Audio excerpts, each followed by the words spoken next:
Bismillahirrahmanirrahim. Assalamu alaikum. I welcome you to the 30th lecture of the course Management, Organizational Policies and Practices. So far during this course we have discussed a number of management topics in great detail. We have also discussed the different organizational policies and practices, the different compliance issues, the different laws and legislations with respect to some of the sessions, some of the lectures, and we have discussed the history of management. We have discussed the organizational structure, the strategic management issues. We have discussed a number of other human resource management issues, a few human resource development issues. We also discussed in 1 or 2 lectures about the human resource development issues, and that how the managers, they need to handle them, because when we talk about the management, then it covers all the different aspects of management, of managing employees, of managing resources, operations, of managing all the different functions in the organization, right? So we discussed all these different areas in greater detail. What we have done so far is we have covered almost all the topics on management very comprehensively, and as I told you earlier in my earlier sessions, in my first session, that we have used a couple of books to prepare these lectures, and I would also recommend you to take help from a number of reference books. Such as I told you that for general management, you can have a look at the book of Chuck Williams. Then we have this strategic human resource management, which is by Boxall and Purcell. That is a good reference book. And there is another book named Organizational Management and Behavior, or only Organizational Behavior, which is by Judge and Robinsons, I think. So that can also be a very helpful book, wherein you can study a number of topics which are related to managing the leadership styles, the motivation issues, and the conflict management, and the negotiations, how to deal with the negotiations, and then we also have the power politics, right, and the stress management. So all this kind of topics, then the behavior management, the attitudes management, the decision making, individual decision making, perceptions, all these different topics you can get from the book named Organizational Behavior, which is by Judge and Robinsons. That is by Judge, and the other colleague is, I think, Robinsons. So you can also Google the book and the other books, and you can get them online, or you can get a hard copy of those books and get your course prepared from these books. So they are the main books, but other than that, as I told you, you can also you can also use some other books, and you can prepare these topics from some other books as well. There is no, of course, they are not textbooks, right? Okay, so what we are going to do now is that we are going to have a detailed overview of what we have done so far. So we are done with 29 lectures till now, and in those 29 lectures we covered 29 different topics in the area of management. And now for the next sessions, what we'll be doing is that we'll be covering the key aspects of all those sessions, the important aspects from all those sessions. We'll be covering them in today's session and in the upcoming session. So I will be giving you an overview, a recap, and the important points, to which you specifically need to take care of and prepare, or the important points of these lectures. I'll be going through those points again for this session and for the next sessions, by breaking up our 29 lectures into 3 steps or 3 stages. Okay, so we started off with what management is, and that constituted our first lecture, which was Introduction to Management. So which was about that what managers are, what do they perform, what are their functions, what are the expectations from the managers. And we discussed that the managers, they perform 4 functions. The traditional managers, they perform 4 functions. That was the traditional view of managers. One was the planning, the other one was the organizing people and processes, and the other one was the leading and the controlling, right? So they performed these 4 functions. That was the traditional view of management. That is, they need to plan their activities, they need to organize the people, they need to design their work, right? And who has to do what work, how people will be assigned, right? So all this, what work has to be taken from home, what will be the chain of command, and stuff like that. So we discussed that all these topics in the organizing function are performed by the managers. And we also discussed that the managers, they're also involved in the processes, organizing the processes, right? Like what routine will be followed, how the tasks will be done, right? And what sequence will the processes take, right?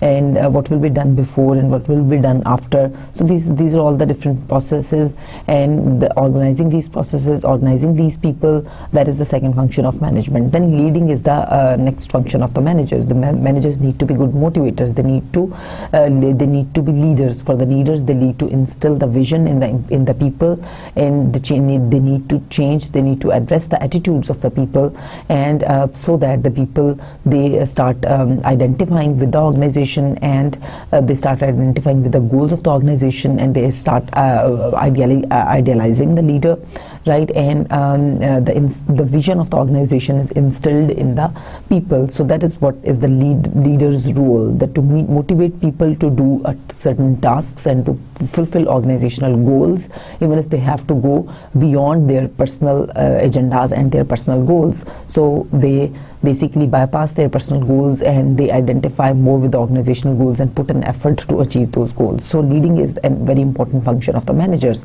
And then controlling, whatever the policies and processes that are in place in the organization according to the planning that you have done, and that planning is in line with the strategy that the organization has developed, you need to control your activities. And by controlling, we also mean the evaluation. So that is a function, very important function, and that is performed by the managers, that how they have to control the behaviors of the people when they have established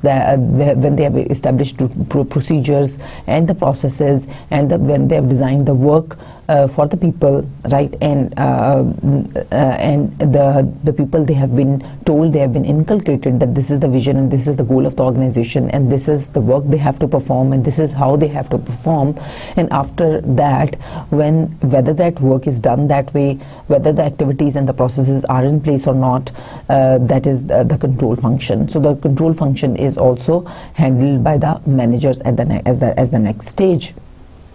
Right, if we know that if the proper controls are not in place, then it's difficult for the organization to fix the problems, right? And if the problems occur, then those problems, they cannot be fixed. And if the control function is weak, then maybe a minute problem, it turns into a very big problem before it is corrected.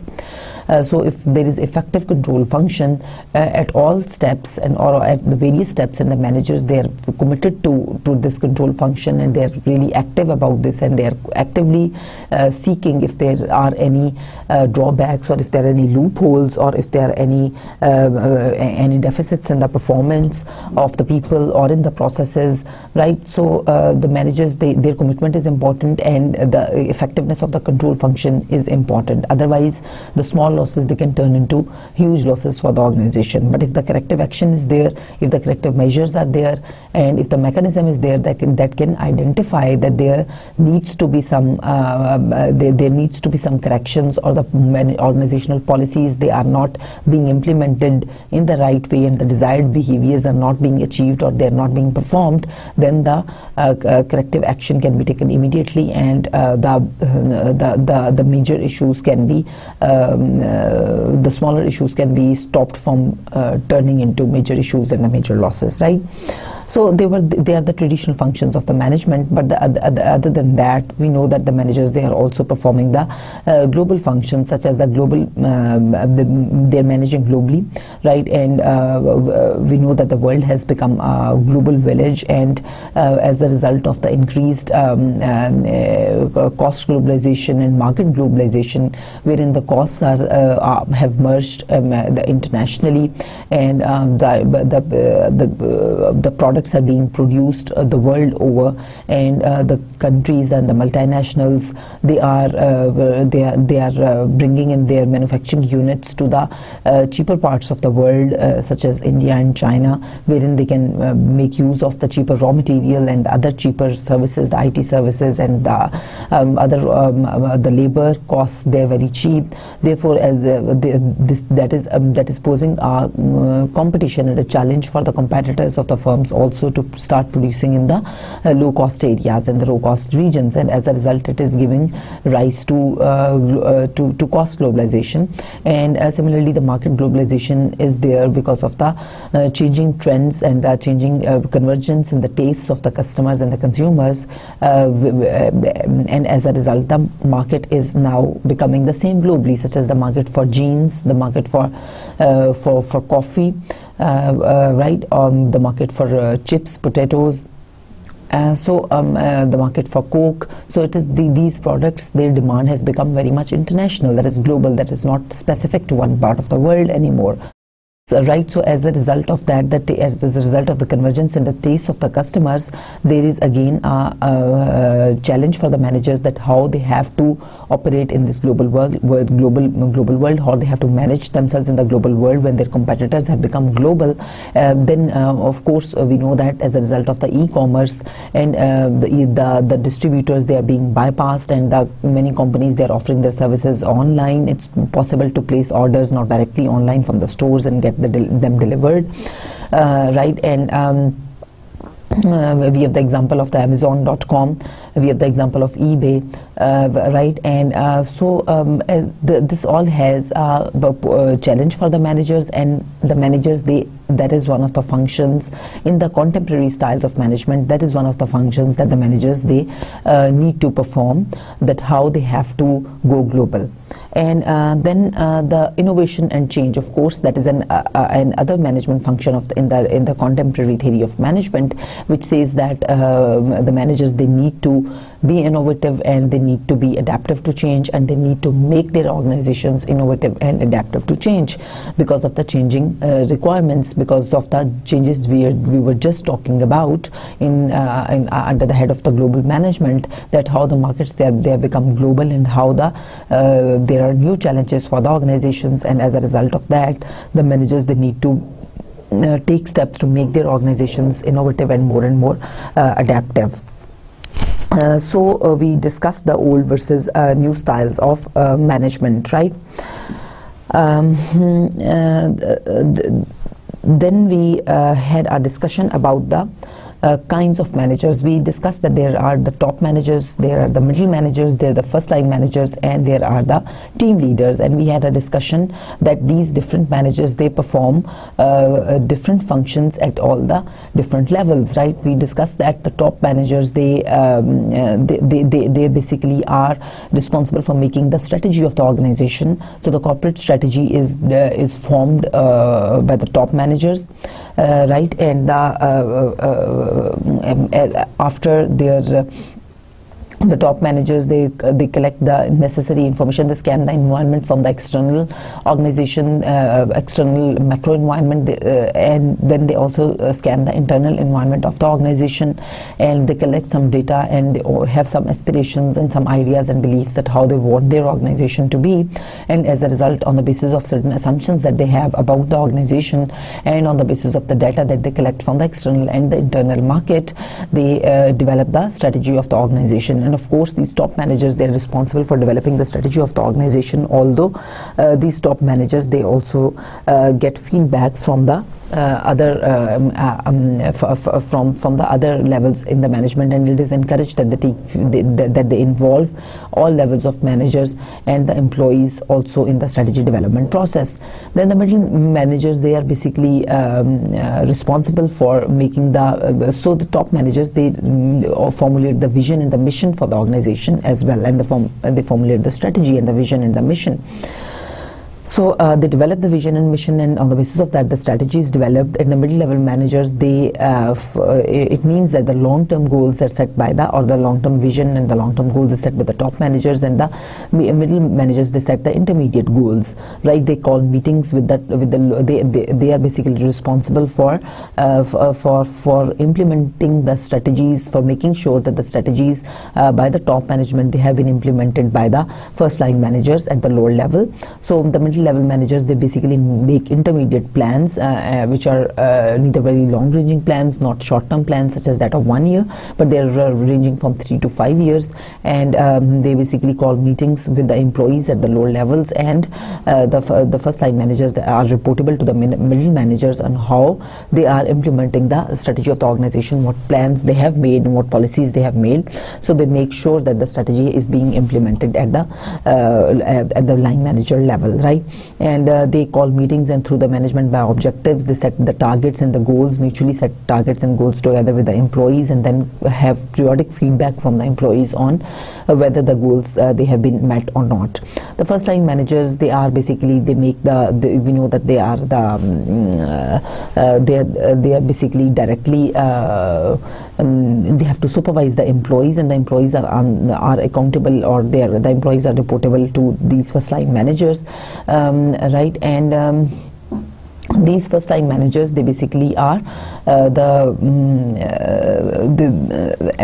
as we discussed, that they are responsible for forming the short-term goals for the company, and implementation of those goals. They need to make sure that the employees are performing well. They need to keep a check on the performances of the employees. They need to evaluate the performances of the employees, and the other human resource activities, they're also being performed by the first line managers, right? While the team leaders, they are basically team leaders, they're not managers, right? But they do not perform the HR functions that the first line managers perform, right? But the team leaders, they are just the facilitators of the performance of the team. They try to make sure that there is good coordination between the team, and there is good interaction between the team. There is good communication between the team. The conflict does not arise between the team and so they basically are only the facilitators between the team members, right? And they make sure that the team members have enough resources to get the tasks done that they have been given, right? So team leaders, they don't have any HR function to perform, but they're just the facilitators, and they're not responsible for the outcomes of the team, right? They're not solely responsible. Of course, the team on the whole is responsible for the outcomes of the team. Then we discussed that the managers, they perform a number of roles, such as the interpersonal role, wherein they are dealing with the number of people, then the informational role, wherein they are getting information and disseminating that information, and they also play this decisional role, making the decisions.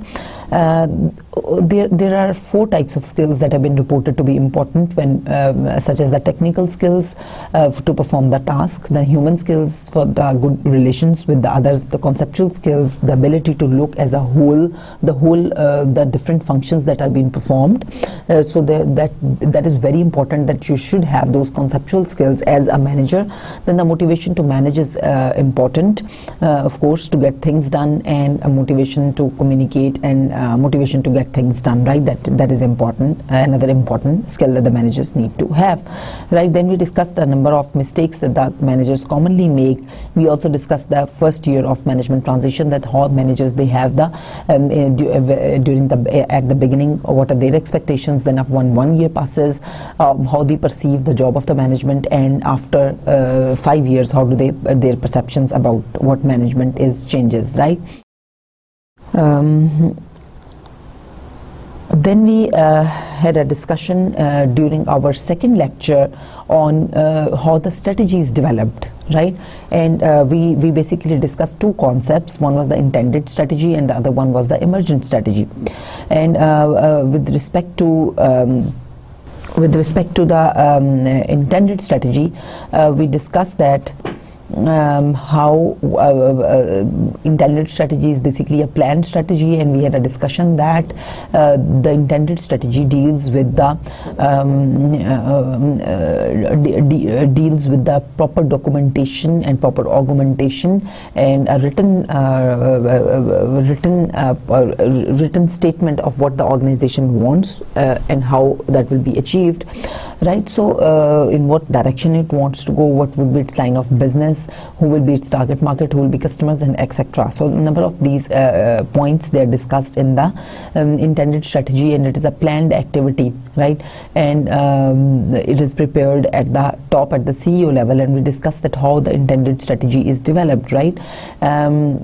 We also discussed a number of bottlenecks, that why the intended strategy remains to a large extent unimplemented in the organizations, right? And we discussed that since in the intended strategy development process, there are we discussed that all the managers, they are asked to develop their the strategies for their business units, and then the corporate, they move to the corporate level, and at the corporate level, when those documents are combined and after the revisions being made by the managers, the final document emerges, and that is the strategy of the organization. And so the final we also discussed that there are a number of processes that are used to develop this intended strategy, such as the companies, they can also take the help of the consultants to develop this strategy. They can also conduct these strategy workshops in which they can take insights, or they can take the participation of the other employees and the other groups of the organization for development of this strategy, right? But it is basically based on a number of assumptions. This strategy on that the top management has, on a number of aspirations of the top management, right? And on a number of assumptions on the number of the history, how the organization has been doing in the history, and just without changing those what has been happening in the past, the managers, they keep going on and developing their strategy in the future as well, basing on the historic trends, right? So, we discussed that what is the harm in this intended strategy is that one, it is a little bit inflexible, because everything is jotted down in this strategy, and sometimes even what has been stated in this strategy is not well communicated to the employees. That only remains in the books, right? But what happens is that this strategy remains unimplemented because one, it does not really consider the input from the employees at the down floor, at the shop floor level, who are in direct competition, or who are in direct liaison with their customers, and who have the direct knowledge of what are the real issues, and how those issues can be addressed, and how the strategy of the organization can be improved, and how the changes can be brought about. Because the shop floor workers, they are the people who are dealing with a number of customers, and who know better that what the customer demands, right, and how the customer can be satisfied. or what are the changes in the products or the services that need to be made. So the commitment of the employees that remains very low when they're not involved in the strategy development process, and when they feel that the things that have been said by the organization, they are only in paper, and they are not really implementable in practice as well, because the actual needs and they are different from what is being stated there. So because the top management does not have the orientation with the actual problems at the ground floor or at the shop floor, right?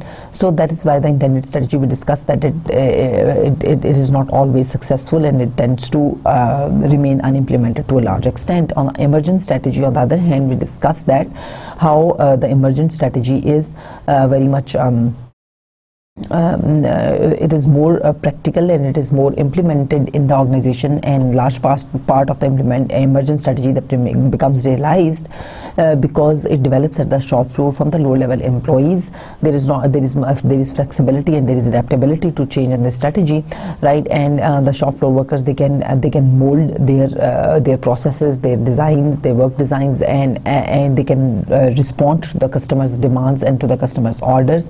They can customize according to that, and they can deal with the because they have this much discretion and autonomy to deal with those orders of the customers, and to bring some changes as per the changes in the external environment. So the emergent strategy is more responsive to the changes in the external environment compared to the intended strategy, which is really fixed, right?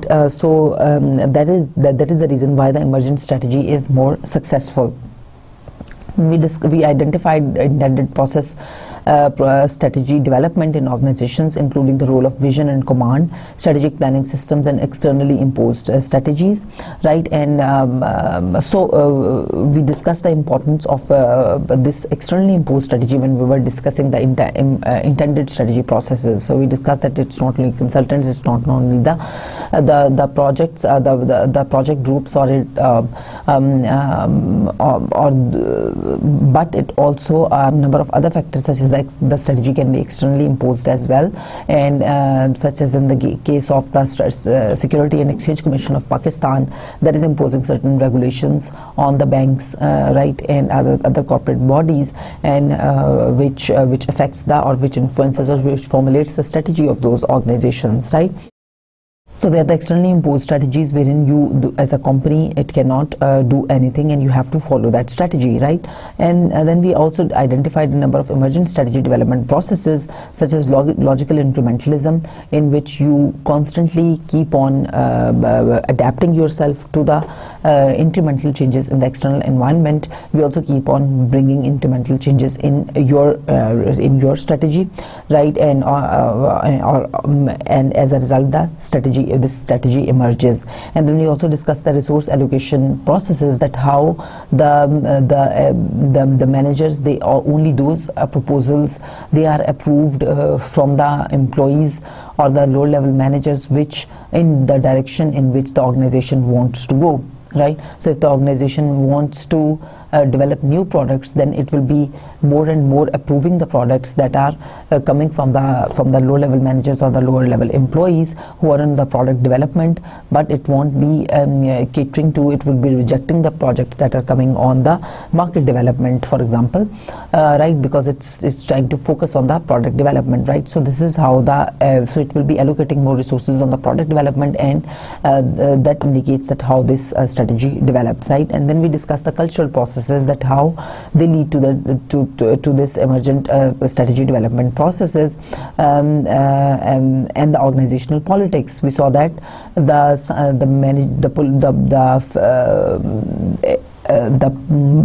high level and the middle level managers, especially in the organizations, how they try to safeguard their personal interests, their self-interest, their vested interests, and as a result of that, the more powerful managers and the more political ones, they try to get approved those strategies and those policies and those resources which are in their favor, and as a result, this strategy development occurs as a result of the purely political phenomenon. So that is what it says, right? And Then we discussed that how different processes of strategy development may be found in multiple forms and in different contexts, right? So the organizations normally which are dealing in the turbulent environments, they tend to be more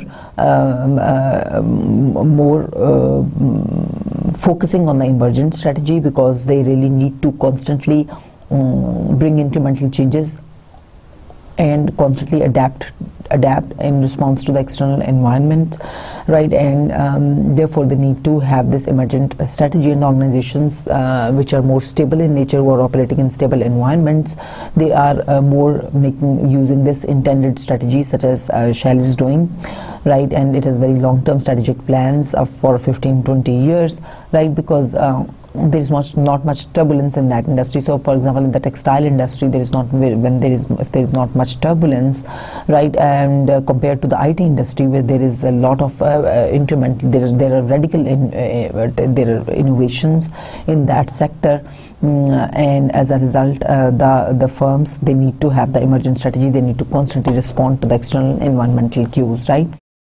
We also had a discussion on the importance of vision and mission statements, how they are formulated by getting the information or by getting the vision and mission statements from the managers at their business unit levels, and then how they are combined to make a document, after wherein the revisions, unnecessary revisions, are made at all the levels of all the managers, right? And then a final document is put into place, and that document is and should be well communicated to all the different stakeholders of the organization. And we also discussed that how these vision and mission statements, they can be a very good way for the organization to describe its image the way it wants to the way it wants to be looked at by the external environment and by all the different stakeholders, right? And we also discussed the number of components and the benefits of the vision and mission statements with the help of examples.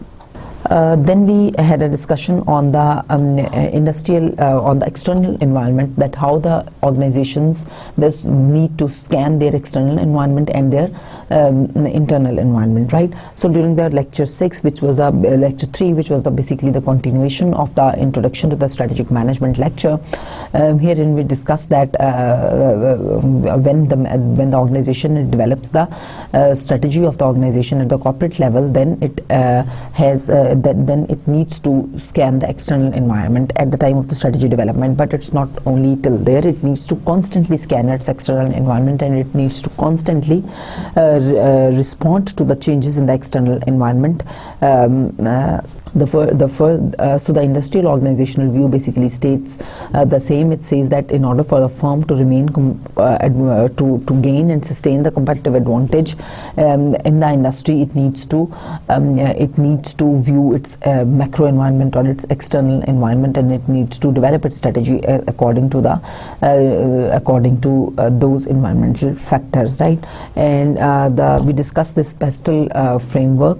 We discussed that there are 3 different layers in the macro environment. When we talk about the macro environment, there are three different layers. The one is the external most layer, right, which is the macro, or which is the most general environment. So they are the forces which are not directly influencing the organization, but they are influencing it indirectly, right? Such as in the PESTEL framework, this most external layer was explained with the help of this PESTEL framework, wherein we discussed the political forces in the political environment, right? And we discussed that how the change in the political government, the political regulations in the country, the political agendas internationally, right, and how they all impose a challenge for the organizations, and how they affect the organization's structure and organization's strategy. So there can be a number of regulations by one political government, and when the political government changes, it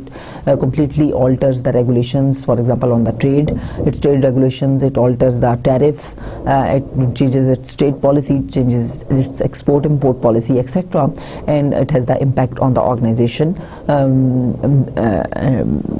in return, right? And then we discussed the number of economic factors that have an influence on the organization, the economic and the external environment, the economic factors such as the changes in the inflation rate. So it is not directly to do anything with the organization, but it has this is the change in the external environment at the macro level, and it is going to ultimately affect the organization. The changes in the interest rates, right? And then the other economic conditions such as the recessions or the boom, how it influences the consumer, the customer's value, and how then it ultimately influences the organization. Then we discussed a number of social factors such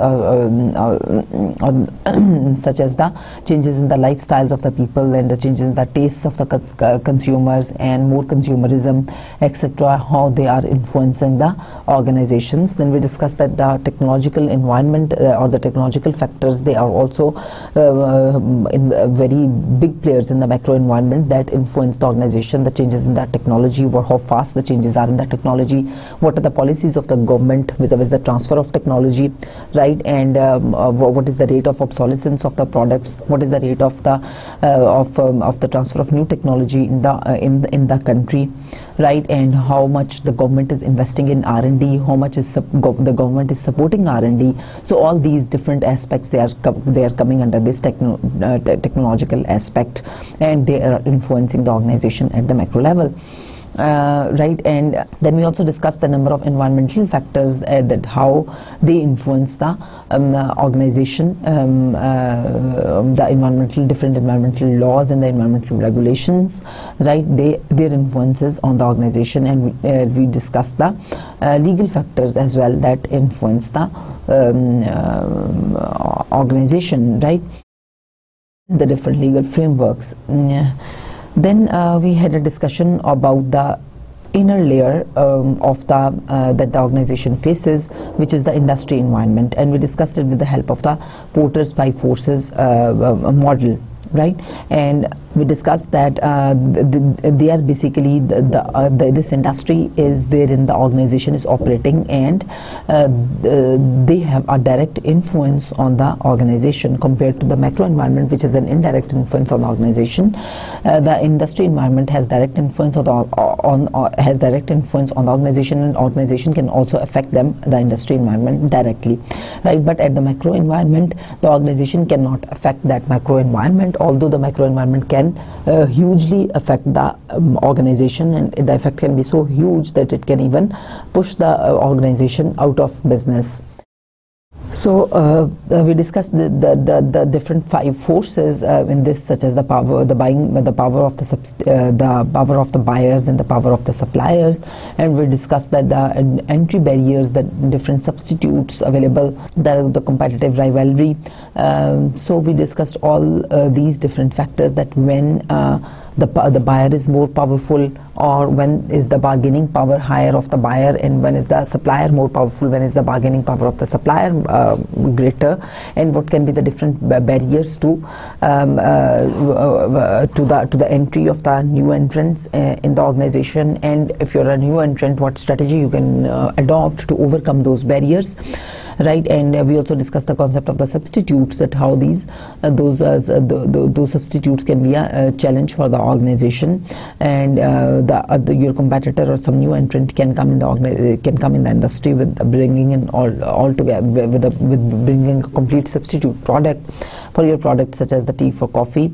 Right, and then we also had a discussion on the strategic groups, that the competitive environment or the direct competitors in the organization, and we discussed that the industry in which the organization is operating, all the industry is not the direct competitor of the organization, because some of the firms in the industry, they might be very huge, and they might be having different strategic customers, right?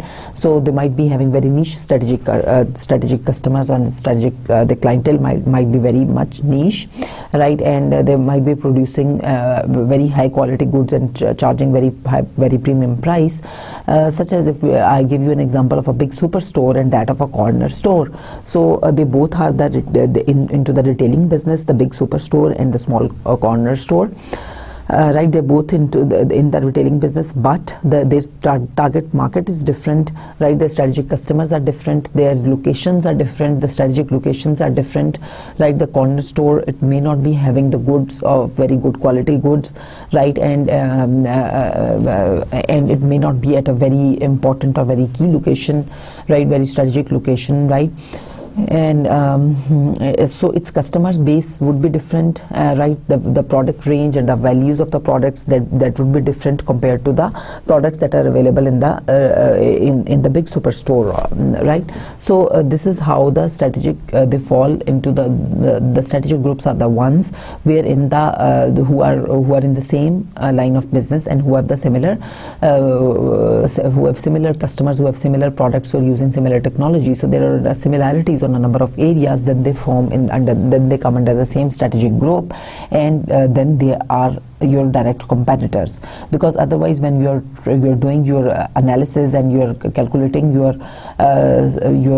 opportunities and threats, if you do not identify what your strategic group is, wherein you fall, then that analysis that you carry, it may mislead you, because you might be getting data from the very big retailers and very big store owners, and but they are not your direct competitors, and that data, if you make that data as benchmark, then that would be really misleading for you, and that can lead to great harm than benefits, right? So therefore it is important to identify that what is your strategic group and who are your direct competitors, what strategy they are adopting, what you are adopting, what are their strengths, what are their weaknesses, what are your strengths, what are your weaknesses, what are the different opportunities and threats from the external market. So you need to make all this this analysis in a coherent way, and you have to identify what your strategic groups are. So the importance of strategic groups is really important, and we discussed this. And then during the lecture 4, we had a discussion on the internal environment of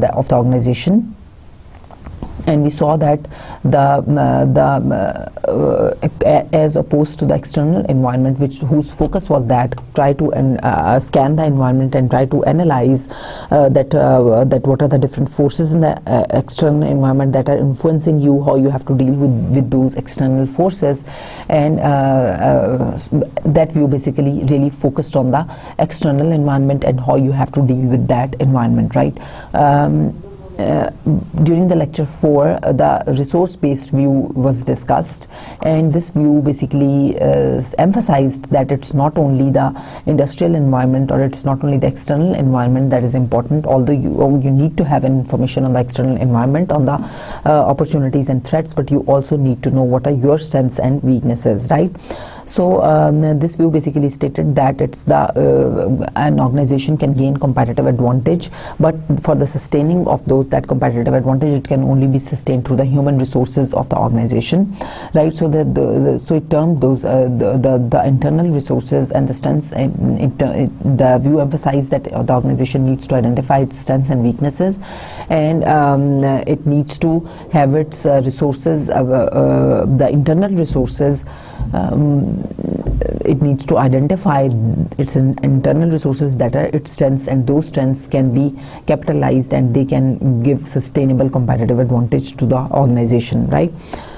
So basically this internal audit and this view, they divide the resources into the threshold resources and the threshold competencies. Threshold resources are the resources which are required for the firm to keep going in the line of business. So if it does not have those resources, such as if it does not have the key basic infrastructure, it does not have the basic machinery, if it does not have the basic plants, they are all the threshold resources, right? If it does not have them, then it of course cannot be staying in the line of business. If it does not have a plant, it does not have a physical existence, they're all the threshold resources, right? And the threshold competencies are those processes which are the minimum requirements to run those resources, right? So to deploy those resources, the processes which are used to deploy the resources, they are the threshold competencies, and these threshold resources and threshold competencies, they are required for the firm to stay in business. But for a firm to gain competitive advantage, it needs to have unique resources and core competencies. So the unique resources are the one that not all firms have, right? So such as because the one firm, if the two firms, they both have the plants, but one firm's plant is on a strategic location, then that is a unique resource of that firm, right? And a library having the very classical books, that can be a unique resource for that library, because that may not be available in every library, right? And then it needs to have some core competencies, right, which are again those processes which are utilized to deploy the unique resources, right? So the firm needs to have the robustness of the strategic capabilities. So strategic capabilities are the unique resources and the core competencies in together. When they are robust, then the firm can sustain competitive advantage. And for the robustness, we discussed that the resources of the firms, they need to be they need to be rare and not easily available. They need to be not imitable. Right, we discussed that if they are imitable resources, then again they need to be scarce. Right, so we discussed a number of factors that can determine the robustness of the strategic capability. So if unless and until the strategic capability is robust, the firm cannot sustain competitive advantage, right? And the robustness of strategic capabilities also ensures that the firm's core competencies do not turn into the core rigidities, right? And then we discussed the benefits of the value chain. We discussed basically the value chain analysis in detail, the different components of the value chain, and we discussed that why we perform this value chain analysis. We saw that it's the firm gets to know at all the different points, such as during the inbound logistics and the outbound logistics and the operations, and at all the different stages in the value chain, how the firm needs to identify what are the costs of the firm at all these different stages, and what are the benefits that the firm is getting at all these, what is the added value that the firm is getting at the different steps. So it is a breakdown basically of the firm's operations from the input gathering to the till the final sales have been made to the customers, right? So at all the different steps in this value chain, at every step the value is being added, but is that value worth the cost or not? And then you compare this value chain with the value chains of your competitors, and you then try to see the cost. You calculate this cost benefit ratios of your firm at all these different points with that of your competitors at all the different points, and then you can get to know that what are your relative strengths and weaknesses, and what are your competitors' strengths and weaknesses, and what policy you need to adopt, whether you need to outsource or not. That decision, the value chain analysis, that really can help you make that decision. So the areas in which you are incurring more cost and the value added is not that much, and your competitor, you also see that your competitor has lower costs than the cost that you have at that step, then you can outsource that step. It means that you are not strong in that step, so you can outsource that activity from some external organization who can do that same work for you at a cheaper rate. And then we also discussed the concept of the activity maps, wherein we saw that how the organizations, they can basically identify their key strengths and their key weaknesses by doing this activity mapping thing, right? By putting, because sometimes the firms, they have some competitive advantage, they have certain strengths, they have certain core competencies, but it is difficult for them, the managers themselves, because of the causal ambiguity that occurs in the organization, and it becomes difficult for the managers to identify that what is causing what, and how the things are happening, and what are the processes, and which processes are giving the competitive advantage to the company. So the activity mapping is done to identify that what are the different processes and what are the different steps, and how you write down minutely on a stick-on or anything, that how your different processes and different steps and activities are being performed in the organization, and then you map those activities in order to see and in order to find out the core competencies of the companies and the strengths of the companies and the weaknesses. Then we saw that this quantitative analysis can really help the firm doing this the analysis of its internal strengths and weaknesses, this internal analysis, right? The balanced scorecard is a very good approach to do this, and we also discussed the different financial ratios that can also give you an idea of how the organization is performing and what are the strengths and the weaknesses of the organization. Then we discussed this strategic human resource management, and we saw that how the organization, it needs to manage strategically, that is its human resource management goals and objectives and strategy that should be in line with the corporate strategy of the organization. We know that the corporate strategy of the organization is to increase the firm's performance, right, and to increase in order to increase the performance of the firm, the strategic human resource management goal should be that in order that it should enable the employees, or should enable the to increase the employees' productivity, because that will ultimately transform then into the organizational performance, which is the key strategic corporate goal of the organization. Right, so the strategic HRM thus means that the human resource management policies should be in line with the corporate policies of the organization, and they should help realize the people should be managed in ways that they should help realize the corporate strategies of the organization at the higher level, right? And then we discussed a number of different goals, the critical human resource goals, and we also discussed the different tensions that are involved in the realization of those goals. We discussed two different views. One was the best practice and the other one was the best fit view, and we saw that how under the best fit view, the firm, it needs to develop its strategies according to the context, right? It needs to do a working on what is the context in which the organization is operating, in which industry it is operating, what are the different what is the strategy which the firm is using, and then accordingly it needs to what are the requirements, what are the goals of the firm, and then accordingly it needs to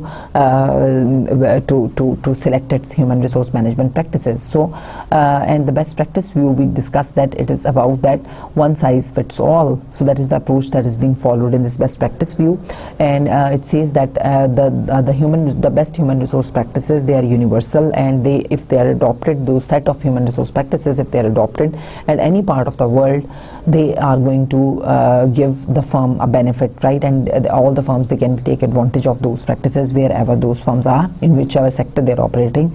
So this best practice view, it completely ruled out the context from the discussion and from the theory, and it stated that one size fits all, right? And the discussion on the basis of these two approaches, we also discussed the critique of these two views.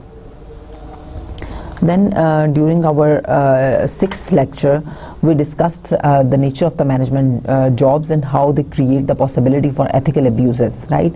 We discussed that what is ethical behavior, what is the importance of the code of conduct, right? And what are the common kinds of the workplace deviance, what are the different deviant behaviors, right? What is ethical decision making, how there are a number of factors that influence this ethical decision making, and in relation to this, we discussed that how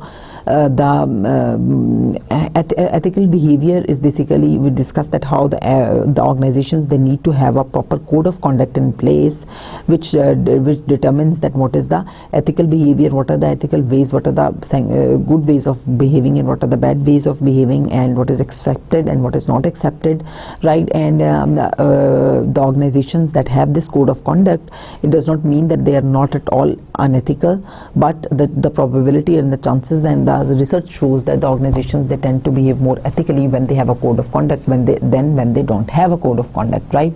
But of course, having a code of ethics cannot completely determine that the people will behave ethically as well, right? But it is important for the managers to give the trainings to the employees on how to behave ethically. It is also the responsibility of the managers, because in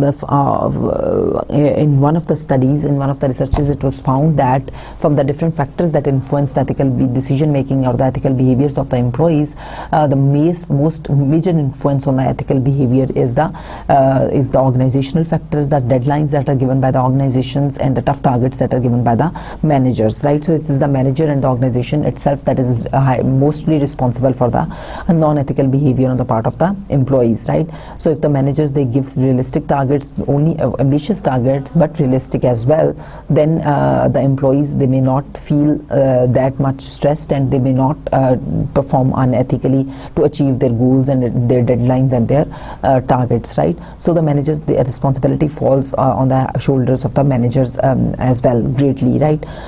And the same research that showed that the individuals they engage into unethical behaviors in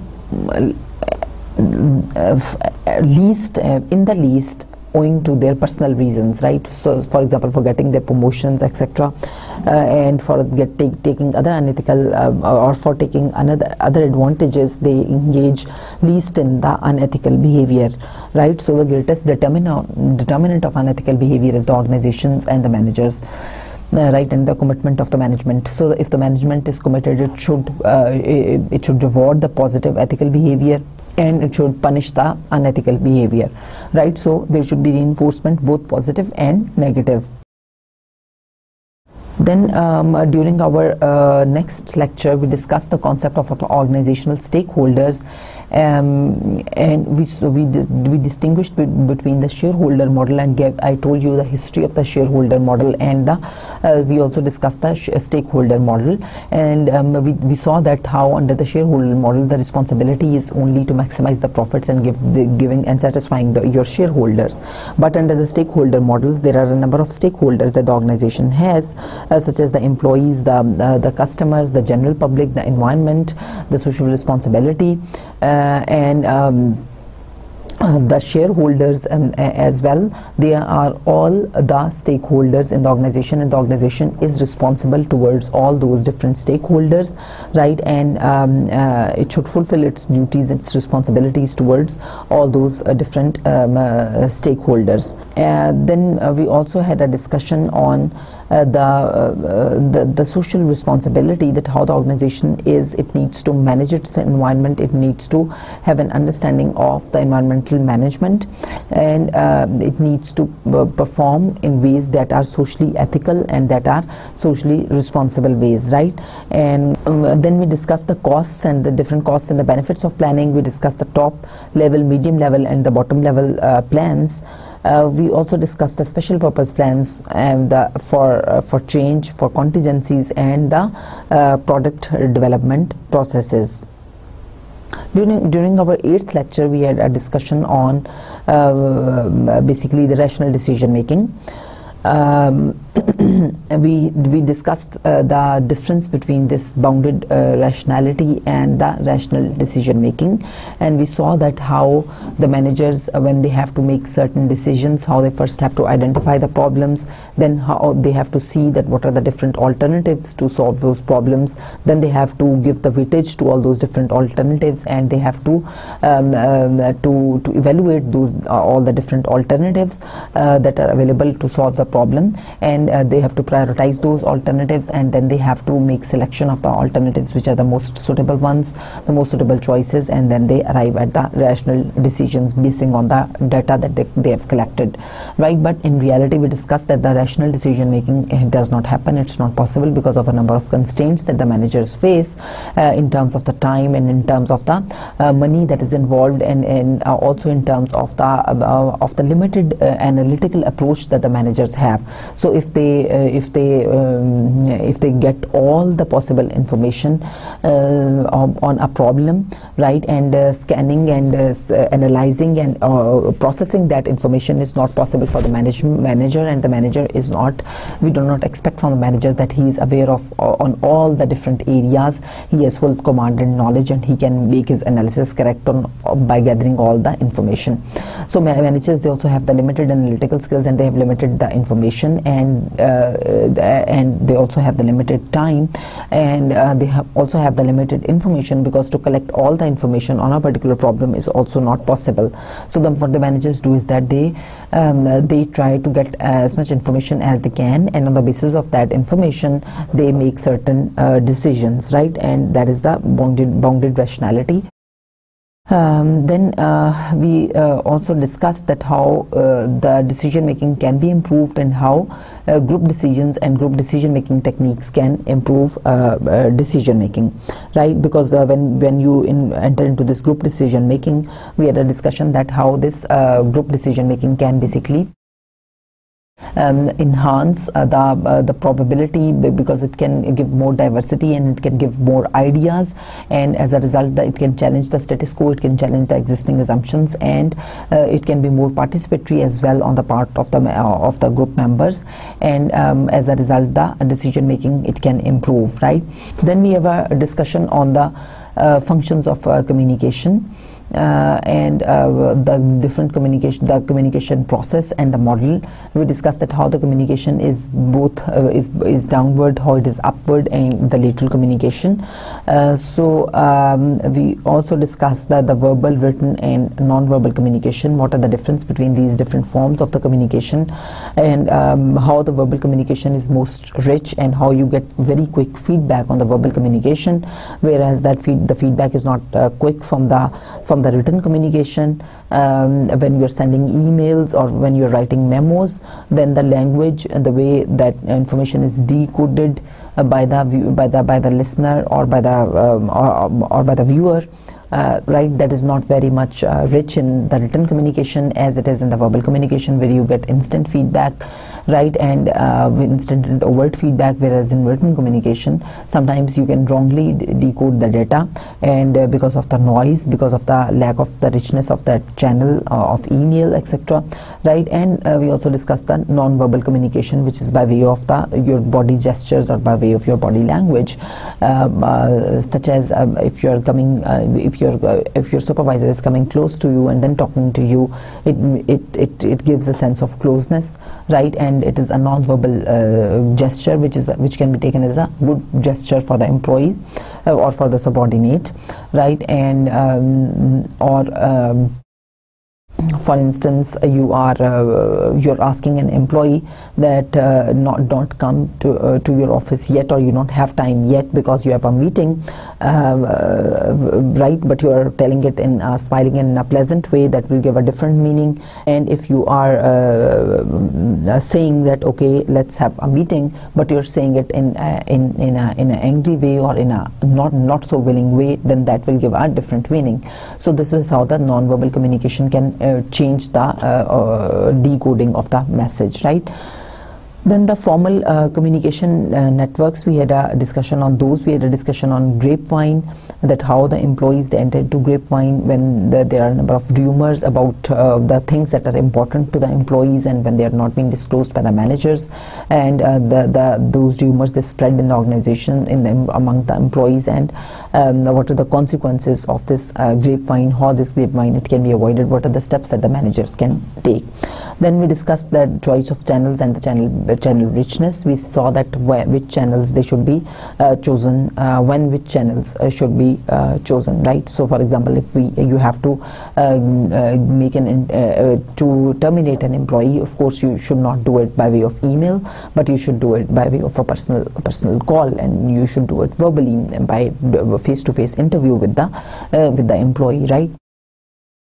So it depends upon the nature of the job. So if it is a routine task, if it is a routine notification, then it can just be through an office memo, it can just be through an email. But if it is something of important, of strategic nature, then it should be communicated verbally, so that you can get immediate feedback of the people, as well as you can get to know the reactions of the people and the messages given to the employees, and you can make sure that it is decoded by the employees in the right way. So when it is a non-routine activity, you should prefer the verbal communication sources. Then we discussed the common barriers to effective communication, and lastly we discussed the culture as effective communication barrier, right? That we discussed that how the different culture is the moderator in this communication process, right? And we discussed the role of the culture in this communication process. Then for our 10th lecture, we discussed the concept of the motivation, and we discussed a number of theories of motivation, by starting off from the Maslow's need theory, which divides the which gives a hierarchy of needs of the individuals, right, and starting from the basic needs and ending up to the need for self-actualization. It gives the 5 different levels of the needs, and the theory states that the individual satisfies the lowest level needs first, the basic needs, the safety and the security needs, and the health and the food needs, and then it needs to meet its social needs, the need for affiliation, etc., and then it moves to the need for self-actualization, etc. Unless and until the individual covers the lower steps in the hierarchy, it cannot move up the hierarchy, right? So then we discuss the ERG theory, which is the theory of existence and relatedness and the growth, which is similar to the Maslow's theory, except for that the theories said that the individual can pursue all these his needs or desires on all these 3 different aspects simultaneously as well. But these theories, of course, they don't have much research support, or they don't have much empirical support because of the difficulty in gathering and checking, gathering data on these different aspects and checking that. Then we discuss the theory X and theory Y, that how under theory X the managers, they believe or they assume that the people they don't want to work and they're not hardworking, and under the theory Y, the managers assume that the people love work and they are very hardworking, and therefore the environment should be very conducive for the people to do their work, and the jobs should be enriched. Then we discussed the 2-factor theory, which was given by Herzberg, and how we discussed that how this theory, it distinguished between the factors that are the job satisfiers, and between the factors or the motivating factors, and the factors that are absence of which will lead to job dissatisfaction, right? And they are the hygiene factors. We also discussed the McClelland's theory of needs, and we discussed the cognitive evaluations theory, and we discussed that how the importance of this cognitive evaluations theory, which distinguished between the extrinsic and the intrinsic motivation in such a way that if the employees, they are given the rewards and the extrinsic benefits for doing something, for doing some activity, then the intrinsic motivation for doing that activity will be diminished, or it will be reduced, right? So it was an interesting theory, and it gains and gathers a very important place in the contemporary theories on motivation. Then we discussed the goal setting theory, wherein we saw that how the very smart and realistic goals and the ambitious goals, they need to be set in the organization for the employees to be motivated. So the challenging goals, they are themselves motivating for the employees. Then we had a discussion on the self-efficacy theory, which stated that how the individuals' perceptions about themselves, on how they can perform, how well they can perform under different situations, that can be the motivating factors for the individuals. So if they are highly self-efficacious and they believe that in their capacities to perform well under different situations, then it improves their motivation to get the task done. And we also discussed a number of determinants of this self-efficacy, which is a partly stable personality trait of the individuals. We saw that how the expectations of your managers, they can that you can perform a job that can enhance, actually, which is the self-prophecy theorem as well. We saw that how the higher expectations from the manager can actually lead to higher performance of the subordinate, and the lower expectations of the manager from yourself and the lower targets of the managers for you to perform can reduce your performance, actually, right? And how your co-workers or someone other who is performing the same job, if he's doing it really well and you have the same features as that individual has, it increases your self-efficacy, that okay, if that someone is doing it, I can also do it. Or your co-worker saying to you, praising you and saying you that you have been doing it really well in the past and you can also do it in the future, then that also increases your efficacy, that you can actually do it. So we also had a discussion on the implications of all these different theories for the managers.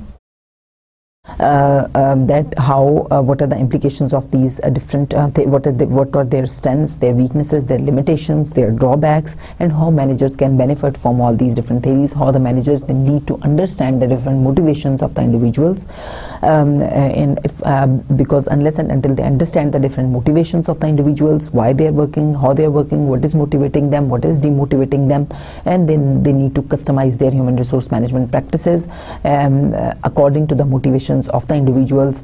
If they want, they understand the motivations of the individuals, how the behaviors of the individuals are formed, how the attitudes of the individuals are formed, what drives their behavior, what drives their attitudes. Unless and until the managers won't understand that, it would be difficult for them to bring in the true interventions that can really motivate the employees and that can extract positive behaviors from the employees. So that was it for today. I hope you enjoyed listening today's lecture, which was just actually a recap of what we have done so far. I tried to touch the important points on what we have done so far, so that you have actually a cohesive and a coherent view, a conceptual view of what we have done. So see you again. Thank you very much.